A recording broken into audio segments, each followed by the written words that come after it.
Good morning. This has been on my mind for a while, so I wanted to bring it out. Maybe see what some people think, but you've heard it said, spare the rod, spoil the child. Most people take that to mean you should beat your children when they're doing something wrong in order to not spoil them in the future. But I have a different interpretation. My interpretation is that the rod is actually the tongue, and what it means is that you should open your mouth and teach your kids what is correct. Perhaps when your child is super young, a pop on the bottom or the hand may not be so bad, but if you're beating them when they're older, you're going to teach them violence, I promise. My house was a little bit old school. It was more of a corporal punishment kind of place, and it doesn't work.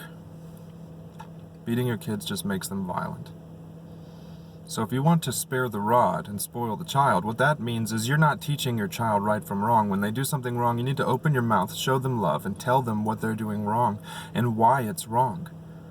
And then perhaps take them into a situation where they can see the result of the wrong thing that they're doing. They need to learn. They don't understand. They don't have experiences that you have. You've seen the world. You've seen different events.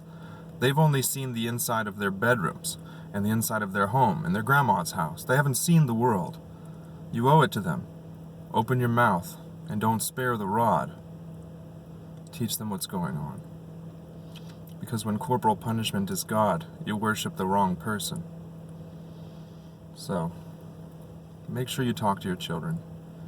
Make sure you explain to them what's happening and what's happening in their lives and the feelings that they're experiencing, that they are normal.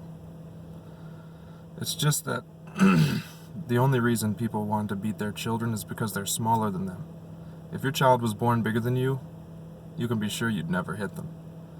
But since you want to have the power and control over them, and you just want to be a jerk, and they're tiny, that's why we're hitting them. And it's funny how some people who can't step foot in a church can say, oh, spare the rod, spoil the child. But you don't know anything about that. Because you're beating them and not teaching them, so you're still sparing them. Anyway, gotta go. Bye.